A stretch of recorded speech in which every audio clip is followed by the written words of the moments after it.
Kali ini ada satu cerita yang datangnya dari Mas Fajar di Magetan. Mas Fajar bercerita di suatu malam dia lagi ngumpul, lagi nongkrong bersama teman-temannya di sebuah warung kopi di pinggiran desa, dan warung itu dikelola atau dimiliki oleh tetangganya sendiri. Jadi enggak pertama kali Mas Fajar nongkrong atau ngopi di warung tersebut, tetapi udah sering, karena tempatnya itu gimana ya, sahdu seperti tadi yang dibilang di awal, karena tempatnya itu di pinggiran kampung, lebih tepatnya itu di pinggiran desa. Jadi untuk tempat warungnya itu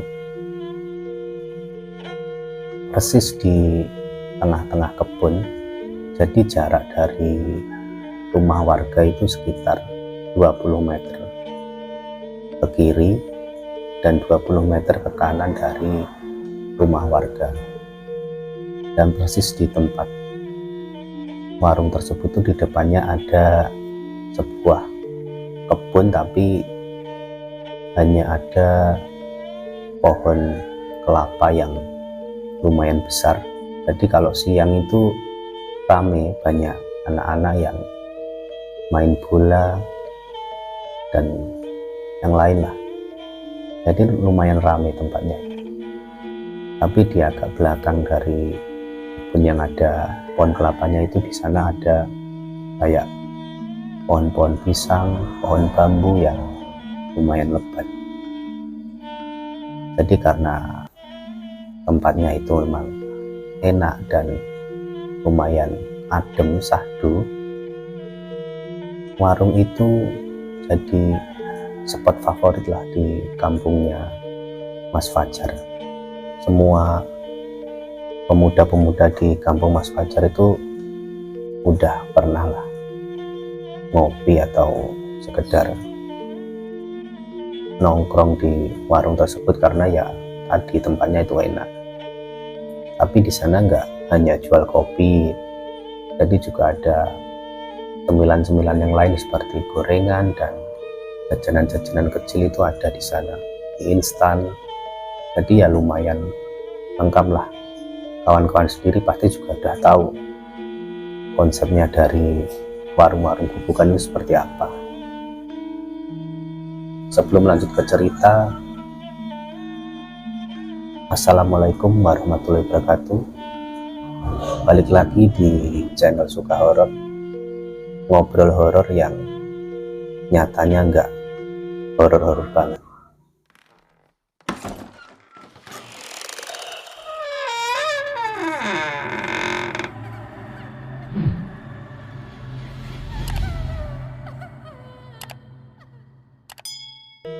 Baik, lanjut lagi cerita dari Mas Fajar.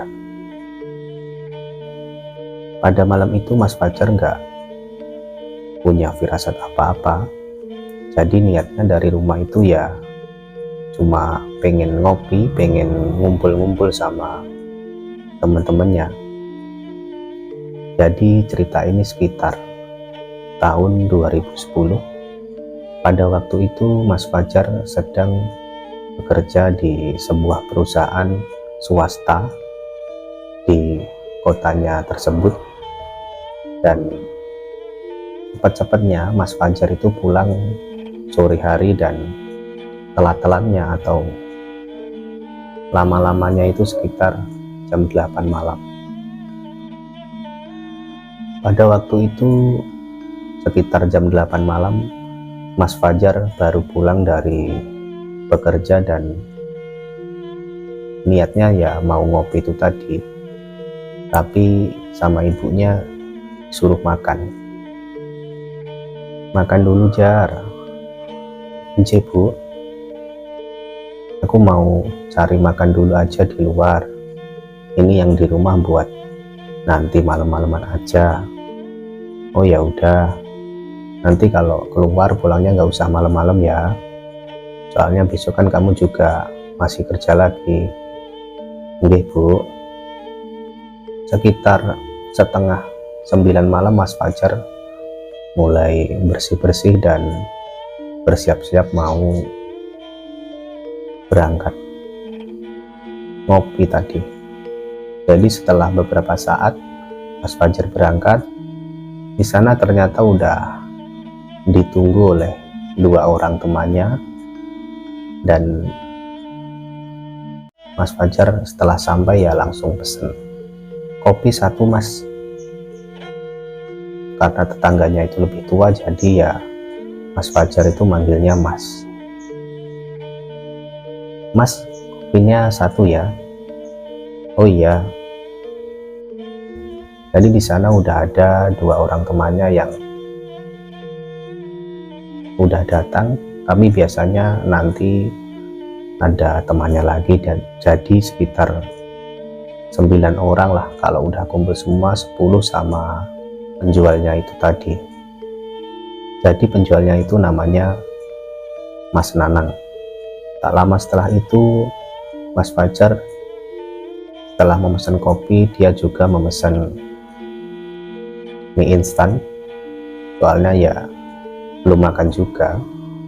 Setelah semua kumpul di sana, mereka ya biasalah namanya anak-anak muda ya, ngobrol, ngomong-ngomongin cewek dan ngobrol-ngobrol dan sebagainya lah. Ada yang main game, ada yang apalah ya, seperti itu pokoknya.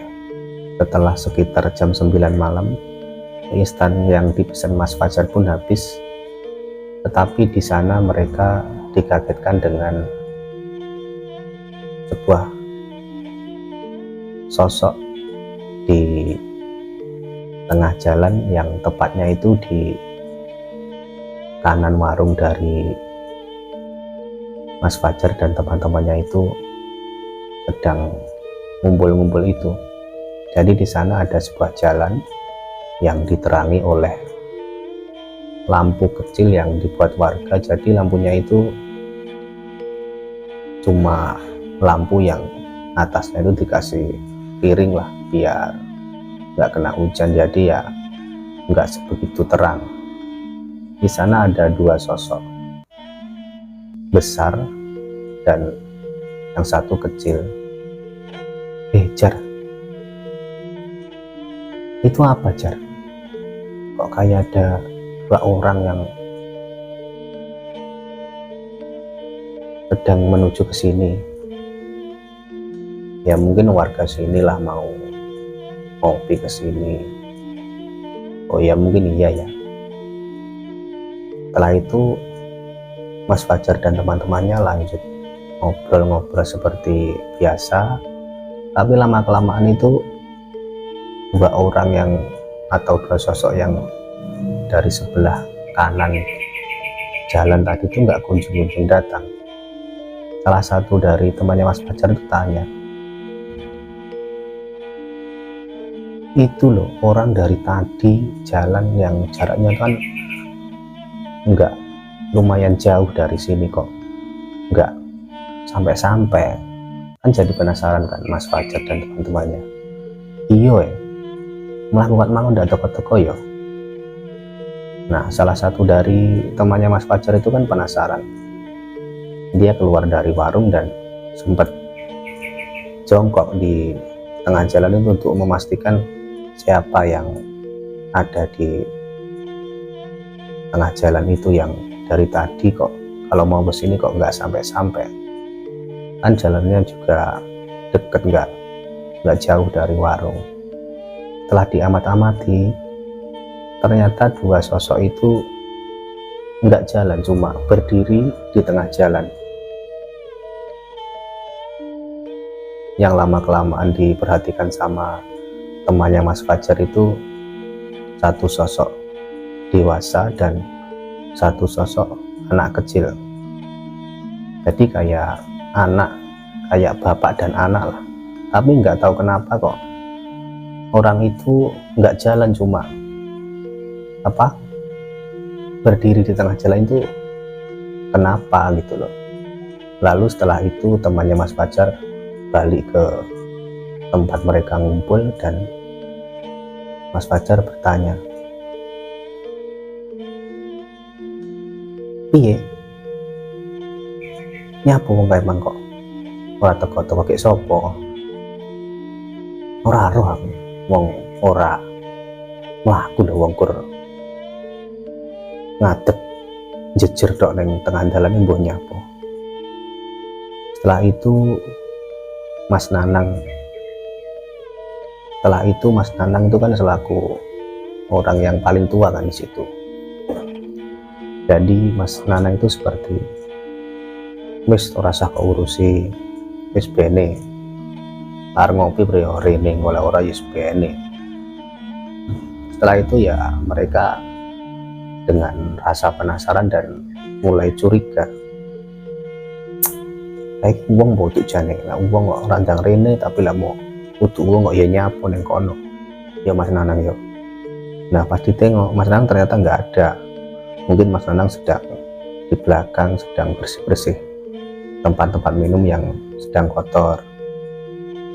Selang beberapa waktu setelah itu tiba-tiba kedua sosok itu mulai siluetnya itu mulai kelihatan mendekat lah, semakin dekat dan semakin dekat. Setelah itu kelihatanlah dua sosok yang tadi dikira-kira adalah seorang bapak dan anak, ternyata memang benar. Yang laki-laki yang dewasa itu berpakaian, yang atas itu pakai baju hem atau baju lengan panjang, warnanya itu putih dan udah lumayan kusam lah, jadi putihnya itu lebih ke kuning-kuningan. Dan yang bawah itu pakai celana bahan, dan yang anak kecil memakai baju biru dan pakai celana pendek. Tapi kedua orang itu atau anak dan bapak itu semuanya enggak pakai sendal atau nyeker. Setelah semakin dekat, Mas Fajar dan teman-temannya itu enggak berani menegur apa gimana, soalnya ya mereka merasa nggak punya hak untuk tanya mau pesen apa Pak, soalnya kan mereka juga pembeli bukan yang punya warung.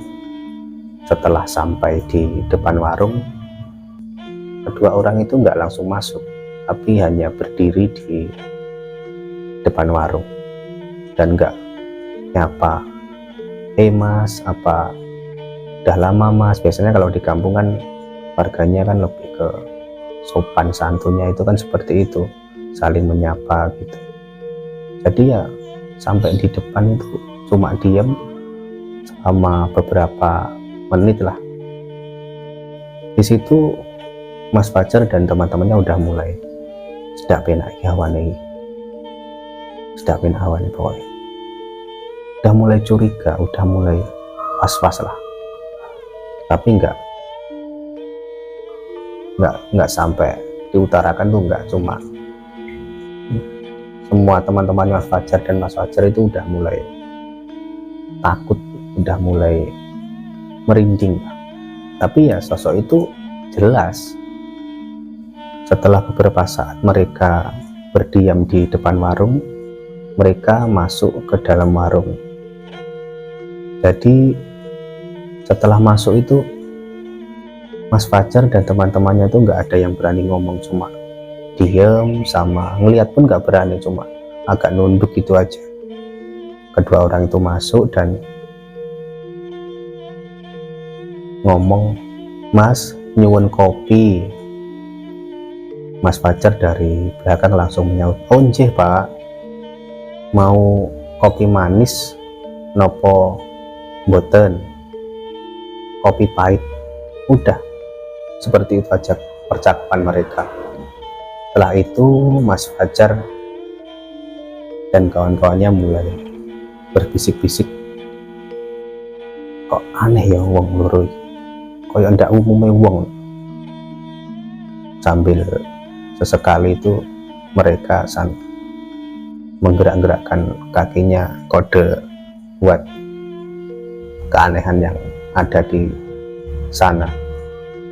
Dan selang waktu itu kayaknya bapak-bapak itu mulai sadar karena kayak aneh gitu loh ngamatin mereka. Bapak-bapak itu langsung nengok ke arah Mas Fajar dan teman-temannya. Ngopo mas? Ya sontak kaget lah Mas Fajar dan teman-temannya. Mereka hanya diam dan bilang, "Mboten napa-napa pak, mboten napa-napa." Setelah itu Mas Nanang keluar dari belakang dan mengantarkan 2 gelas kopi ke bapak dan anaknya tersebut.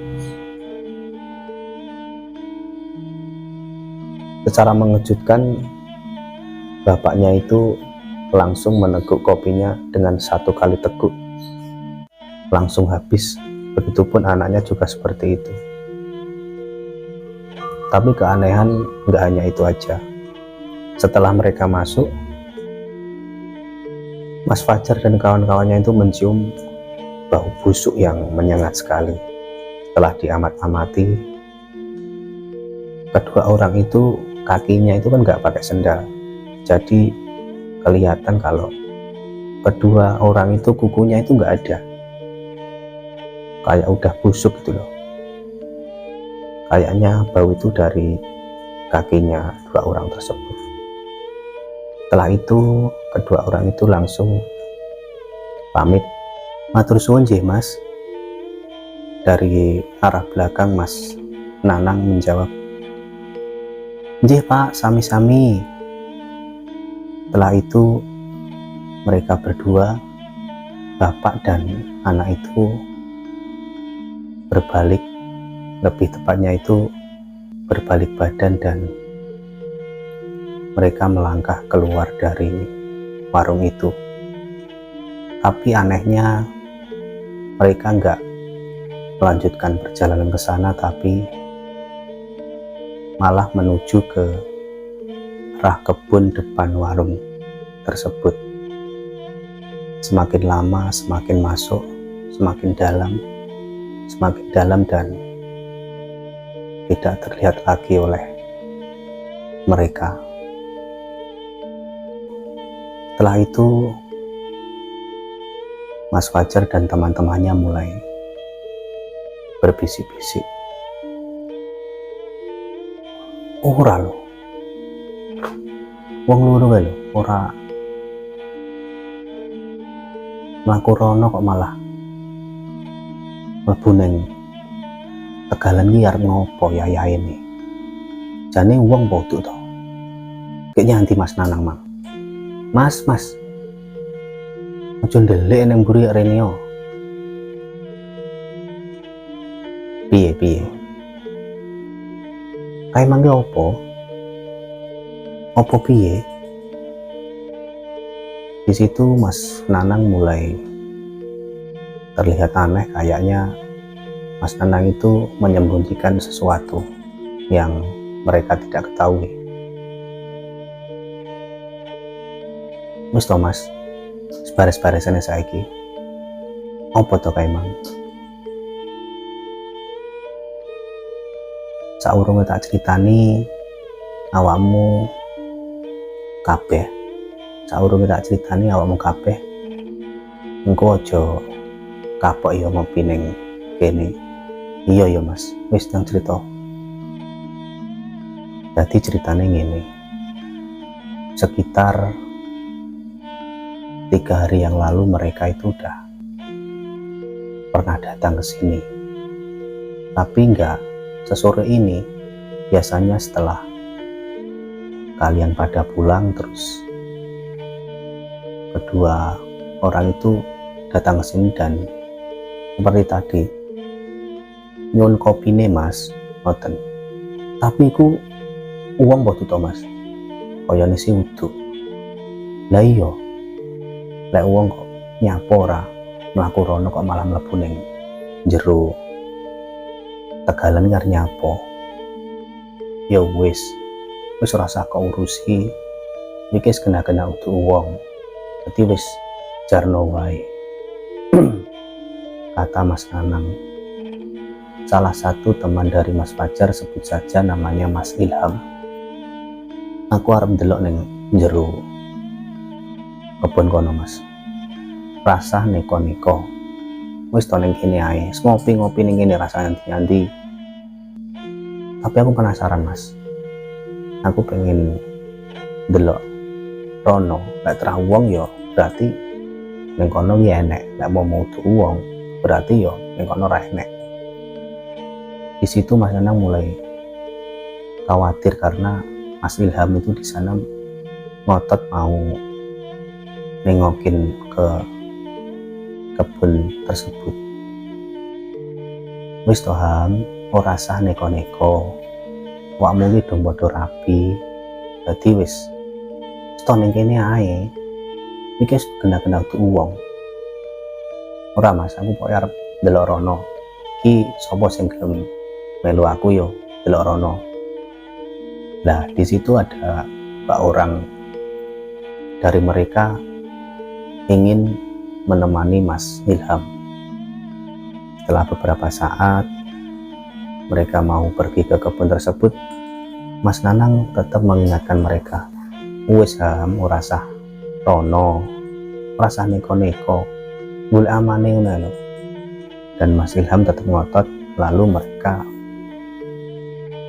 menuju ke kebun depan warung tersebut.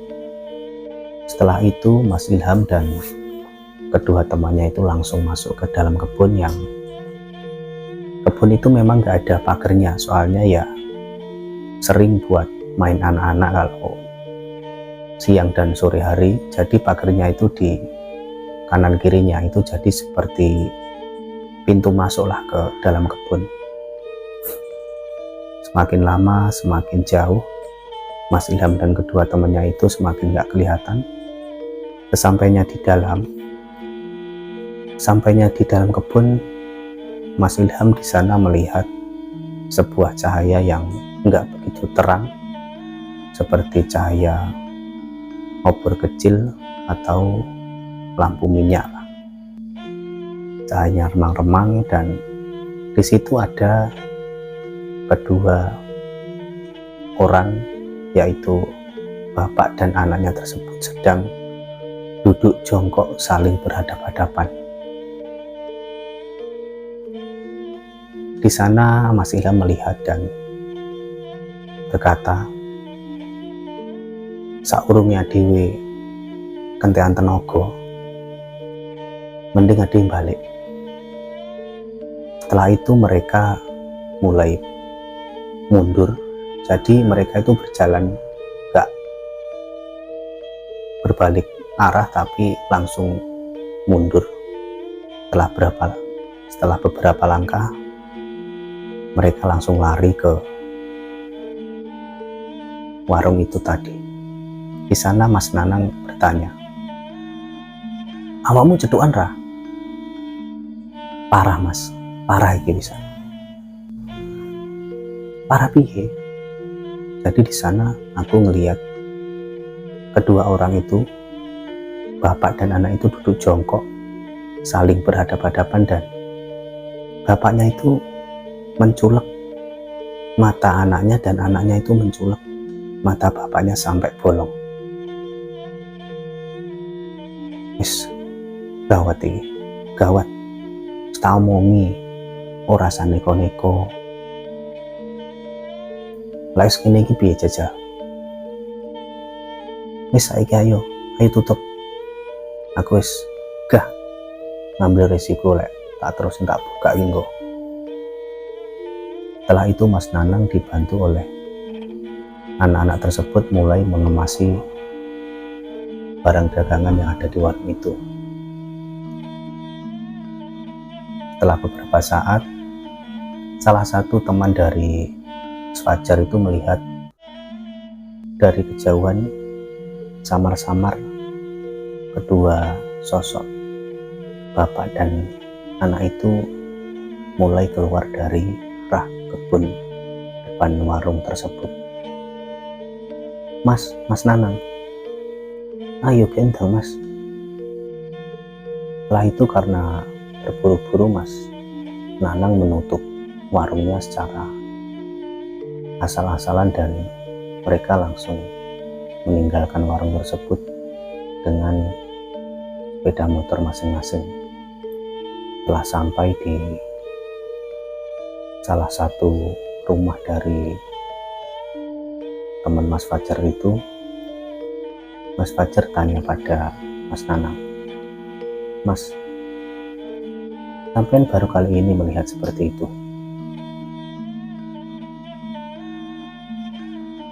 Iya, biasanya itu mereka ya biasa, dan seingatku aku ngasih kopi ke mereka itu baru 3 kali ini.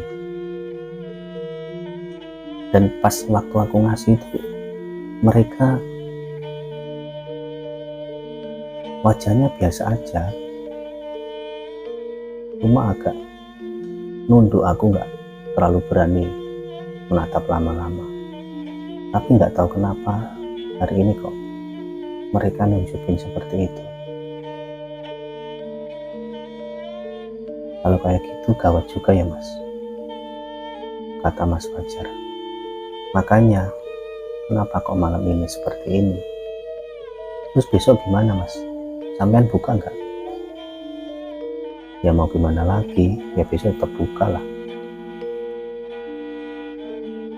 Setelah itu mereka memutuskan untuk pulang ke rumah masing-masing, dan di hari esoknya setelah Mas Fajar pulang kerja, Mas Fajar keinget sama warungnya Mas Nanang dan mengajak teman-temannya untuk ngopi lagi ke warung tersebut. Ayo ngopi yuk. Luas nang omah dhewe rene penggawean karo leren karo refreshing, ngopi ngene Mas Nanang. Setelah beberapa saat mereka sampai di warung dan memesan seperti biasa, kopi tubruk dan beberapa gorengan. Setelah Mas Nanang menyajikan kopi dan cemilan yang dipesan Mas Fajar dan teman-temannya, Mas Fajar langsung ke belakang untuk membersihkan beberapa gelas dan piring bekas pelanggan yang telah datang tadi. Jadi di warung Mas Nanang itu ada 2 tempat.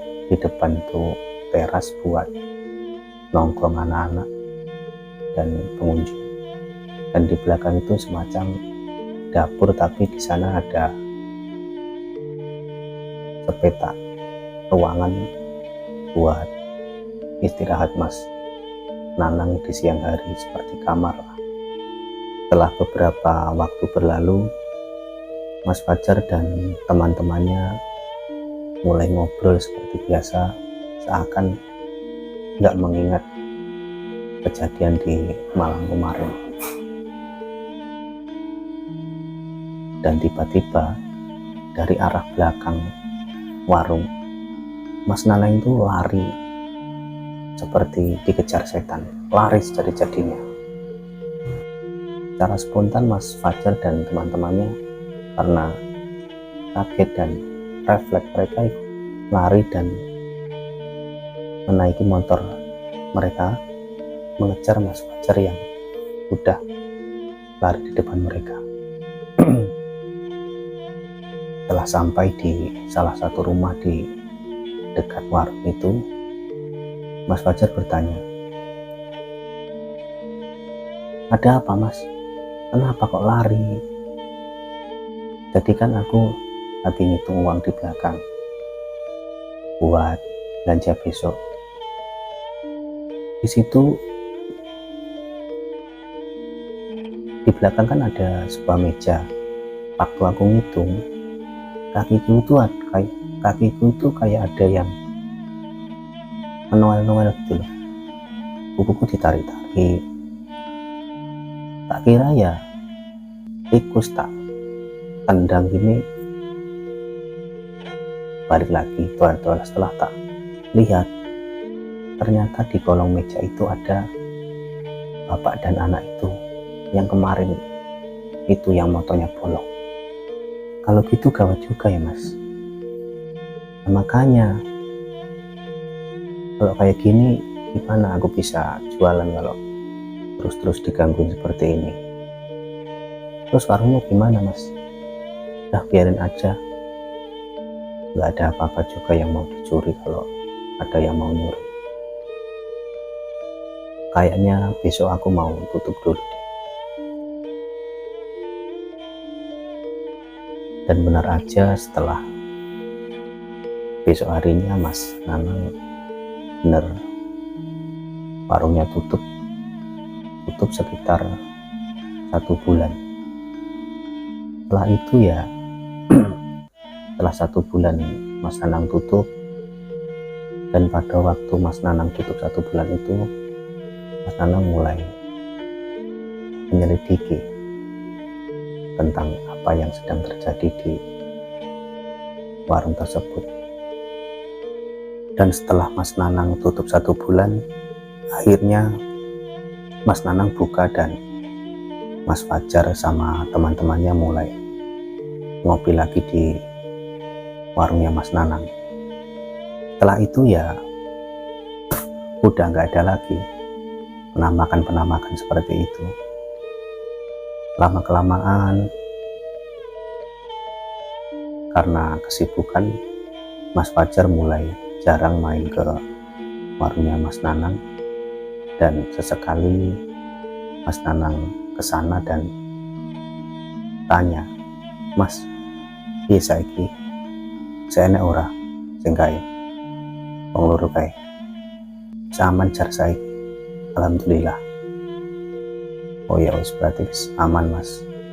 Dan sampai waktu itu Mas Fajar dan Mas Nanang juga nggak tahu sebab kenapa ada 2 sosok itu yang keluar pada hari itu.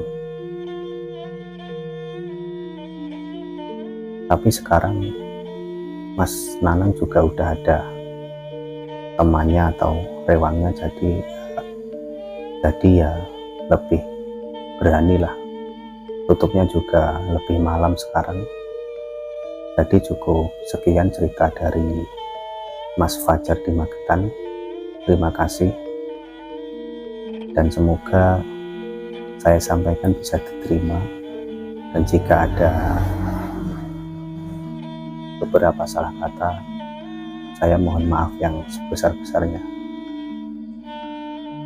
Terima kasih. Wassalamualaikum warahmatullahi wabarakatuh.